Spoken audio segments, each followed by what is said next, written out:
Hi guys, this is Nonesai from Momo Hates You. I realize this video is coming later than usual, but I just couldn't bring myself to spend on diamond more than I need to, especially with the current uncertainty in our event schedule. But more about that later. As you know, Blood Moon lasts for 10 days and you get a free tribe per day. With the free blood sigil we received in the mail at the beginning of this event, that makes for 11 free event currencies to start with. Additional tries cost 30 diamonds for 1 pull and 300 diamonds for 10 pulls. There are 5 nodes in this event, and assuming you use all of your free tries, Node 1 will cost you 120 diamonds. Node 2 will cost you 870 diamonds. For suit drops, Wandering Raid and Abyss Apparition both have a 50-50 chance of dropping in either Node 1 or Node 2. Node 3 will cost you 2,670 diamonds. The most common drop is Flickering Pistol. Be aware that you do not get the background for this suit until the 4th node. Node 4 costs 4,770 diamonds. The most common drop is Covenant Servant. Lastly, Node 5 costs 7,620 diamonds. The most common drop is Bloodlust, and you will get the background for this suit as well. As always, all information is courtesy of the Love Nikki Sheets group. You can find a link to their event sheet in the description below. I know that the biggest criticism about Blood Moon being released so late in our server is that compared to newer events, the suits look a bit outdated. Personally, I don't think the quality of the artwork is the issue, but the fact that unless you're not planning to complete the event, most players aren't very willing to drop so many diamonds on a suit, like Covenant Servant for example, that nowadays is at most a Node 1 or a Node 2 suit. Hell events, as we know, return within the year, so I'd rather wait to complete it. I'm aiming for the Tragic Fairy, so I won't go further than Node 3. There's a never so slight chance that it could drop earlier, but I'm not counting on it. Okay, time to pull.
I got my suits in the most predictable way, and that made me very happy since I really wanted the first 2 suits. Wandering Raid has some really nice pieces, but some are more easily matched than others.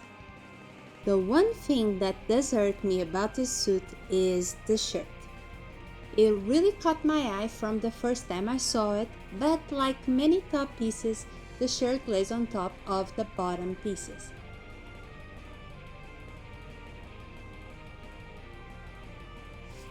Abyss Apparition is actually one of my favorite minor suits so far. I love pigeon dresses, And this one ticks all the boxes for me, from the color scheme to the golden lace details. The translucent portions of the coat and the dress actually seem to be more noticeable on the lighter skin tone than some of the newer suits, which is a nice surprise since on most suits you can tell the difference between the lighter skin tone and the white lace. Lastly, we have Flickering Pistol, which is gorgeous even in pose. The shade of the green dress is just lovely. I don't think this is a spoiler, but this particular lady, Evelyn, is actually related to a beloved character, so I understand the reason behind the choice of hair color. I just hope Love Nikki will give us some separate elf ears if they'll keep making all elves blonde, so that we can finally use some with any hairstyle.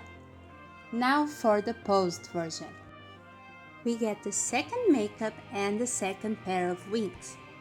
I couldn't see it before because of the white background of the preview window, but the wings have a proper glow effect, which is gorgeous. Like many posed versions, we have a couple of issues with the placement. The pose only stays closer to the ground when the wings, the head ornament, and the posed version of the hair are used. Missing one or all of these causes it to rise. But most irksome of all is the fact that we get two awesome cages, which we already know will only work properly with one suit, except they don't. Using any of these cages will cause your suit to rise from the ground. I don't know if this is something Love Nikki would be willing to solve, but it certainly doesn't hurt to ask. To end on a more positive note, we have the one piece of gore Love Nikki allowed us to keep, the bloody tattoo. For an older item, it shows very well on most skin tones, and it looks insane on the broken puppet skin. Loads of fun to be had with it. And so we've reached the end of this video. I hope you found it useful, at least to help you decide if you'll participate in its rerun. Drop a like and subscribe if you enjoyed this video. I'll see you next time.